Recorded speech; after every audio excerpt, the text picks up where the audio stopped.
मेवा पान चढ़े फूल चढ़े और चढ़े मेवा नटवन का भोग लगे संत करे सेवा जय गणेश देवा जय गणेश हो जय गणेश। तिवारी जी इटावा उत्तर प्रदेश से हैं। गुरु कृपा हुई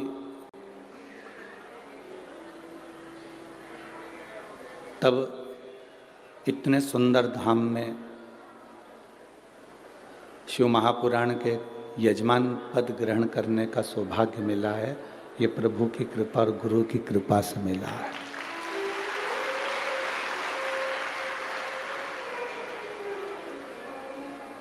हम पहले भी कथा में कहे, भागवत के यजमान बनना सरल है। श्री रामचरितमानस के यजमान बनना सरल है। गीता, विष्णु पुराण, देवी भागवत, पद्म पुराण, अग्नि पुराण, नर्मदा पुराण, लिंग पुराण, नारद पुराण, कूर्म पुराण, मत्स्य पुराण, ब्रह्म विवर्त पुराण, इन सभी पुराणों के यजमान बनना सरल है। पर शिव महापुराण के यजमान बनना कठिन है,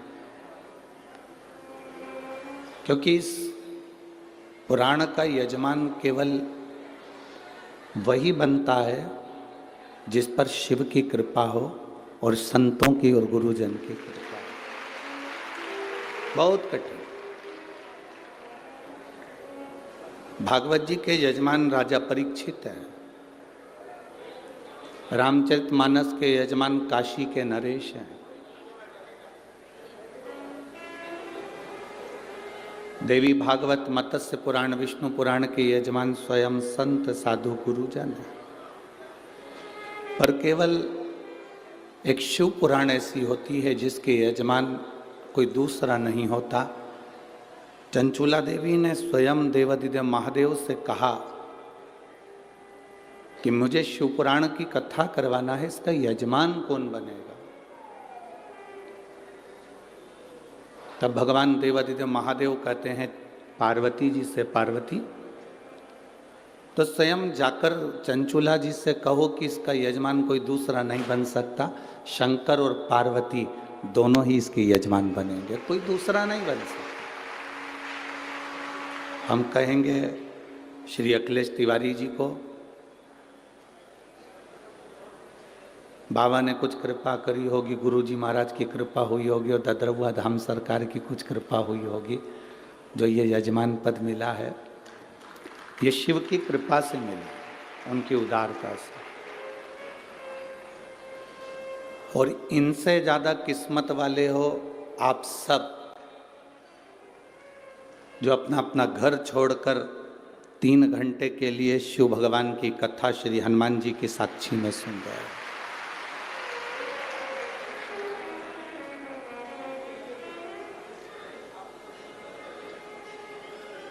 ये उनकी कृपा से आप लोग यहाँ बैठे हो।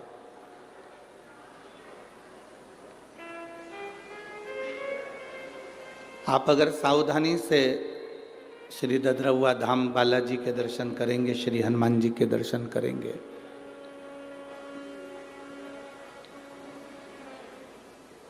तो शायद ही पूरी दुनिया में एक ही मूर्ति होगी जो हनुमान जी नाचते हुए सखी भाव में तुम्हें दिखेंगे, वो केवल ददरवा धाम में ही दिखेंगे।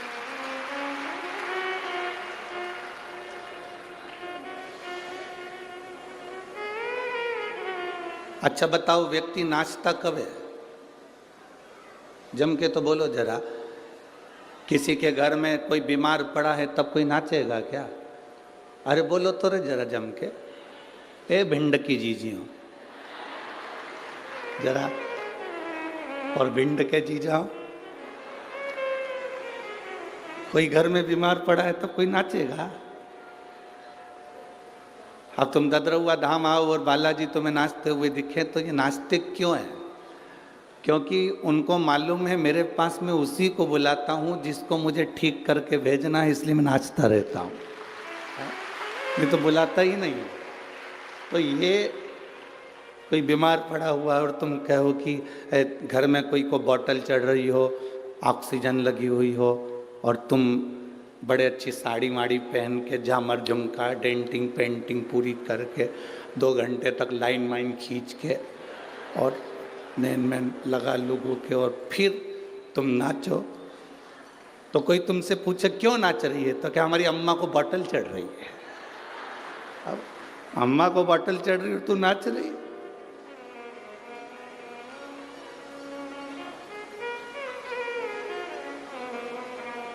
बालाजी महाराज ये नाचते इसलिए हैं कि मैं बुलाता ही उसी को हूं जिस पे मेरी कृपा होती है।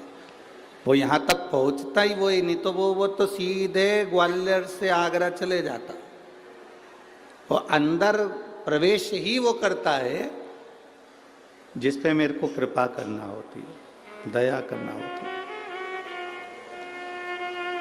तो आस्था चैनल के माध्यम से जितने पूरे विश्व के शिव भक्त इस पवित्र 5 दिवसीय शंकर सुमन शिव महापुराण की कथा को सुन रहे हैं, आप सब ये अंदाजा लगा कर बैठना कि ददरउआ धाम सरकार की कुछ कृपा होने वाली होगी, इसलिए शिव कथा का आनंद आप अपने अपने घर से ले रहे हैं। ये उनकी करुणा से हो। और तेरी कृपा बिना न हिले एक भी अणु, लेते हैं श्वास तेरी कृपा से तनु तनु। बखान क्या करूं मैं राखों के ढेर का, चपटी भभूत में खजाना कुबेर का। हे गंगाधार मुक्ति द्वार ओंकार तू, भोले ओंकार तू।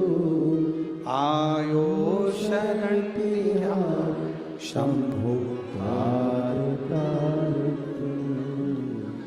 देखो, जो चीज हमारे पास में नहीं होती हम उसको पाने का प्रयास करते हैं।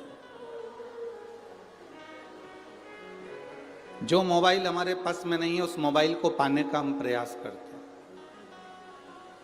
जो वस्त्र हमारे पास में नहीं है उसको पाने का हम प्रयास करते हैं। फ्रिज नहीं है, कूलर नहीं है, वॉशिंग मशीन नहीं है या कोई सामान नहीं है तो उसको पाने का हम प्रयास करते हैं। उसको पाने का तरीका ढूंढते हैं। ये मोबाइल मेरे पास कैसे आएगा, ये सामान मेरे पास कैसे आएगी, ये सामग्री मेरे पास कैसे आएगी, उसको पाने का हम कुछ तरीका ढूंढ रहे हैं।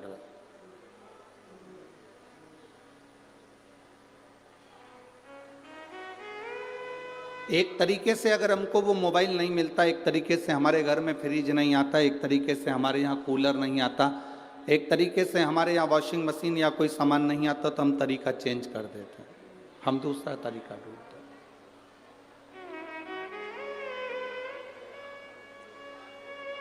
दूसरे तरीके से भी अगर हमको वो चीज नहीं मिलती तो हम कोई तीसरा तरीका ढूंढते हैं। तीसरे तरीके से भी अगर कोई चीज नहीं मिलती तो हम चौथा तरीका ढूंढते हैं। शिव महापुराण की कथा कहती है, अगर तुम्हारा दुख नहीं कट रहा, तुम बहुत जगह जगह जाकर धक्के खाकर आ गए और कष्ट नहीं कट रहा, तो शिव महापुराण की कथा कहती है थोड़ा सा तरीका चेंज करो, तरीका बदलो। अभी तक दुनिया में भटक लिया, जगह जगह जाकर हमने भटक कर देख लिया, अब हमें भटकना नहीं है। अब हमको उस भटकन को छोड़कर तरीका चेंज करना है, तरीके से बाहर होना है। अब तरीका चेंज कर कर हम स्वयं शिव के मंदिर तक जाएं, एक लोटा जल बाबा के चरणों को चढ़ाएं और बाबा से विनती करें, हे भोलेनाथ, हे श्री बालाजी सरकार, हे शंभु, ऐसी कृपा करो मेरे जीवन का दुख कटे। हम फिर उनसे कहें, हम उनसे प्रार्थना करें।